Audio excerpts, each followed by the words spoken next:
नाज़रीन आदाब, 23 दिसंबर 2024 मुताबिक 20 जमात उस्सानी के अवधनामा वॉइस एडिशन में आपका खैर मकदम है। आप समाअत फरमाने जा रहे हैं अवधनामा में शाये अहम खबरों के खास हिस्से। हिंदुस्तान और कुवैत ने अपने दो तरफा ताल्लुकात को स्ट्रेटेजिक शराकतदारी की सतह तक बढ़ाने का फैसला किया है और दिफा, सकाफत, खेलों के शोबों में जामे ताउन के मुआहदों पर दस्तखत किए और कुवैत ने इंटरनेशनल सोलर अलायंस में शमूलियत का फैसला किया। इन चारों दस्तावेजात पर वजीर आजम नरेंद्र मोदी और कुवैत के वली अहद और वजीर आजम के दरमियान दो तरफा मुलाकात के बाद दस्तखत किए गए। वजारत खारजा के मुताबिक हिंदुस्तान और कुवैत के दरमियान दिफा के शोबे में ताउन पर मुफाहमतनामे से दिफा के शोबे में दो तरफा ताउन को इदारा जाती शक्ल मिलेगी। ताउन के अहम शोबों में तरबियत, एहलकारों और माहिरीन का तबादला, मुश्तरका मशक़ें, दिफाई सनअत में ताउन, दिफाई आलात की फराहमी और तहकीक व तरक्की में ताउन शामिल है। वज़ीर आज़म नरेंद्र मोदी को कुवैत के अमीर शेख मशल अल हम्द अल जाबिर उस सबा ने इतवार को कुवैत के आला तरीन कौमी एजाज द ऑर्डर ऑफ मुबारकुल कबीर से नवाजा।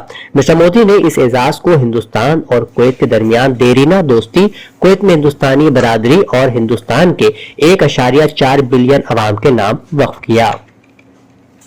हिंदुस्तान खलाई दुनिया में एक और तारीख रफ्त करने के लिए पूरी तरह तैयार है। मुल्क के स्पेसएक्स मिशन के रॉकेट PSLV-C60 को श्री हरिकोटा वाक़े सतीश धवन खलाई मरकज के लॉन्चिंग पैड पर पहुंचा दिया गया है। इसरो 30 दिसंबर को स्पेसएक्स को लॉन्च कर सकता है। इस मिशन में कामयाबी हासिल करने के साथ ही हिंदुस्तान अमेरिका, रूस और चीन के बाद खलाई डॉकिंग टेक्नोलॉजी में अहल दुनिया का चौथा मुल्क बनने का फख्र हासिल कर लेगा। इलेक्शन कवानीन में बड़ी तब्दीलियों की खबरों ने सियासी गलियारों में हलचल मचा दी है। कांग्रेस पार्टी ने इस मामले को अदालत में ले जाने का ऐलान किया है। वहीं कांग्रेस सदर मल्लिकार्जुन खड़गे ने भी मरकजी हुकूमत के इस कदम की सख्त तनकीद की है। मल्लिकार्जुन खड़गे ने कहा है कि इंतखाबी कवायद में तब्दीली एक बड़ी साजिश का हिस्सा है।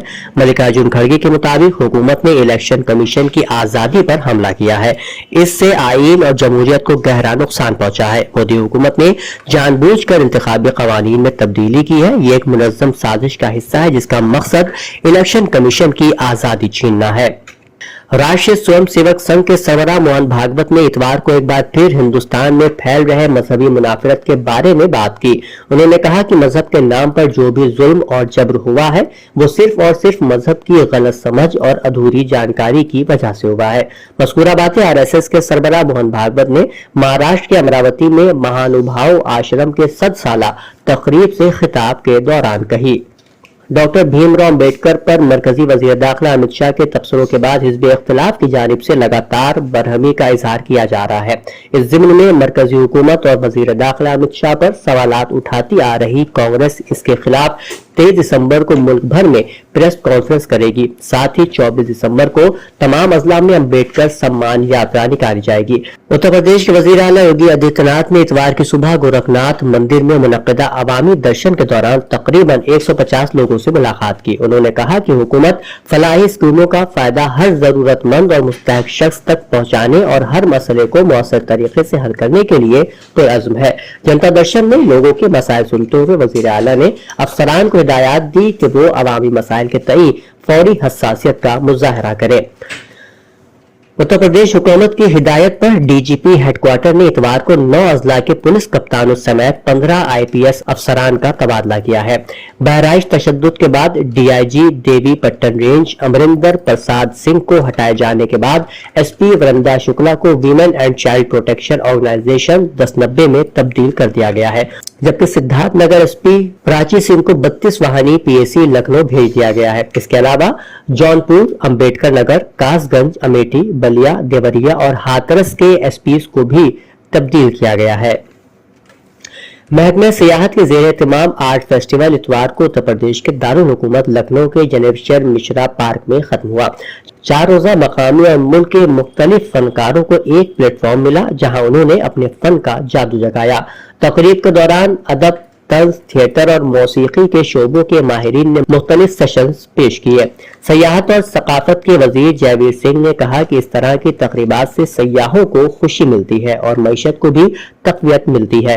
4 روزہ ایونٹ میں ایک طرف ملک کے نامور فنکاروں نے اپنے فن کا مظاہرہ کیا تو دوسری جانب کشمیر، اتراکھنڈ وغیرہ سمیت مختلف اضلاع کے تاجروں نے مشہور اشیاء کے اسٹالز لگائے۔ اودنامہ میں شائع جہانما خبروں کے مطابق اسرائیلی فوج نے رات گئے غزہ کے 2 اسپتالوں اور ایک پناہ گزین کیمپ پر حملہ کر کے قانون ساز کونسل کے رکن سمیت مزید 38 فلسطینیوں کو شہید کر دیا۔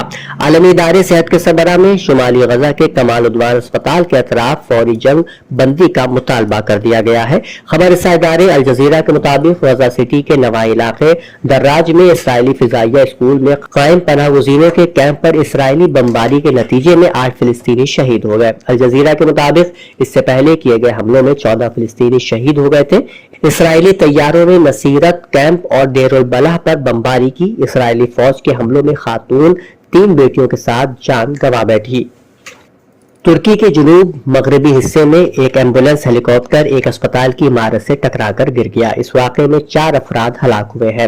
ترکی کی وزارت صحت کے مطابق یہ حادثہ ترکی کے جنوب مغربی شہر مولا میں پیش آیا اور حادثے کا شکار ہونے والے ہیلی کاپٹر پر 2 پائلٹ اور ایک اور طبی کارکن سوار تھے۔ وزارت کی طرف سے جاری ہونے والے بیان کے مطابق یہ حادثہ اس وقت پیش آیا جب یہ ہیلی کاپٹر مولا training and research centre hospital سے پرواز کر رہا تھا۔